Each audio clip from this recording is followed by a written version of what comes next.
because I do know that I'll be touching on subjects that some of you believe in with your heart and soul, and I respect you for it. So this is my own personal opinion and some of the specialists that I have studied with and read.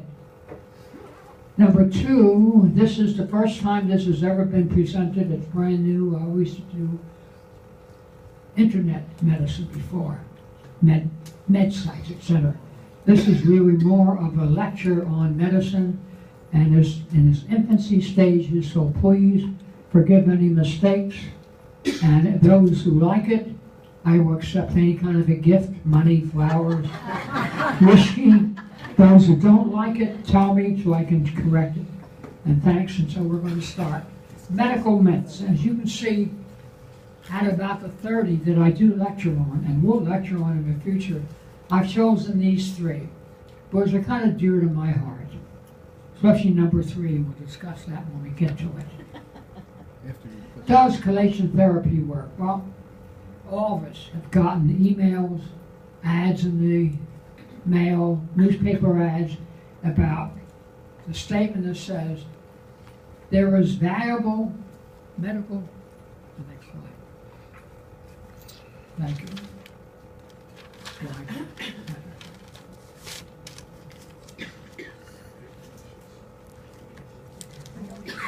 Okay. There is valuable medical information that your doctor and the medical establishment doesn't want you to know. That's got to be one of the biggest BS statements ever made. I've always believed in being honest with patients, and the doctors I have worked with have always been honest. I'm not talking about the rest of the guys out there, but at least in the cadre that I worked in, if we don't know something, we'll tell you we don't know. And by the way, I taught medical school for 16 years, and when they said to me, "What is this?" and I said I did not know, but guess what? Next week you're going to know it, and I'm going to know it. So, how often do we get these messages? Quite often. I just got one the other day that started out by saying, "Here's something your doctor will never tell you." Of course, that was my doctor's sexual history. The history of medicine is riddled with quacks, con artists, snake oil salesmen, you name it. So the AMA, the American Medical Association, next slide, you want to change it, please? Want me to do it? No. I mean, I don't mind doing everything. I mean, but I pay you to change it. Go on. The American Medical Association, AMA, was founded in 1847. And the reason it was founded was to take medicine that was an art and truly make it a science. And today, as far as I'm concerned, the brand of medicine we practice, which is called evidence-based medicine, is great. And most of the doctors that I know are also good at practicing good medicine. One of the biggest and most successful, one of the most successful snake oil salesmen was old Bill Rockefeller. The name's familiar, isn't it? Rockefeller. And in the 1850s, he sold and actually bottled raw petroleum and called it Nugel, which means new oil, and sold it as a cancer and preventive medicine. Cure for cancer and prevention. And he made a fortune. And a guy called John D. Rockefeller, his son, used that fortune to start his empire. And he's a snake salesman, too. Next. Yep. Charlie, are these the Rockefellers that we know of? Oh, yes. Of course, the Rockefeller. Oh, yes. You know them. My brother worked for Nelson Rockefeller for 30 years, so I know a lot about those guys. Yeah, you know. Okay. Go on. All right. Now, as long as there are people who believe in miracles, there will be other people selling and delivering them too. These are medical miracles. I've never really seen one, but maybe you do.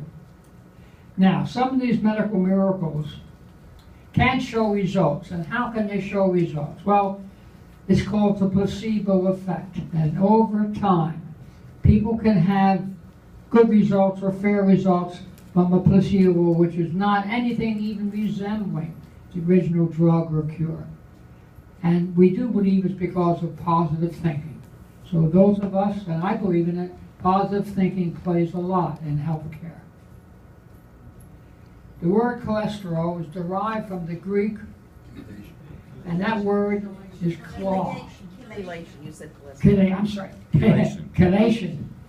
You turn off the lights, sorry. You say, I can't see that. That's all right. The word chelation is taken from the Greek word claw, and it's used to remove toxic chemicals from the body. So remember that statement. It's used to remove toxic chemicals from the body. Heavy metals, arsenic, lead, copper, mercury, these are the heavy metals that can and will poison us. We just heard about the fish and the mercury in the fish. After exposure to paint containing lead and gardening materials which contain arsenic, if not removed, these can be very deadly. And that's where Kadisha therapy will come in. Now, Kadisha therapy is a chemical process in which a chemical called EDTA, ethyl tetracycline acetate, may be actually injected or swallowed. It binds the heavy metal, makes them water soluble, and you can now pass them from the body. It was first used in World War I to remove the arsenic from mustard gas when the troops in the front lines were poisoned, and it was used in World War II when shipbuilders and sailors were working on the ships to remove the paint, and they developed lead poisoning. So here is and was legitimate reasons to have chelation therapy. Now, today, it's not associated with any heavy metal use primarily. It's been promoted to remove plaque from the coronary arteries. It's been promoted to remove plaque from the legs. There's a condition known as intermittent claudication, which is when you're walking, you get pain, cramps in your leg, and you have to stop. And your doctor says, oh, you've got blockages in your arteries. I can fix that, but I'm going to give you an IV, and it's going to clear out your arteries. Double-blind, randomized studies, if you know what that means, well, basically a double-blind, randomized study is that the doctors and the patients receiving the treatment have no idea whether it's real or unreal, whether it's a placebo or not. The scientists who are conducting the experiment, they know. So everything else is coded. So as a doctor, when I did some clinical trials, I had no idea if I was giving the patient the real medicine or a placebo. And in over, probably 30 or 40,000 patients, University of Heidelberg and Frankfurt in Germany did not find one benefit of chelation therapy in intermittent claudication or coronary artery obstruction. I myself have had 2 catheterizations. I've had what they call, ballooning. I've got 2 stents, and believe me, somebody said to me, why don't you go see Dr. So-and-so? He can give you chelation therapy and cure you. Yeah, sure. Now, there are legitimate conditions in which chelation therapy is used today, and Wilson's disease is a very prominent one in which it's genetic, and there's an overload of copper in the body. And you must remove that, and chelation therapy will remove it. Okay, hold it.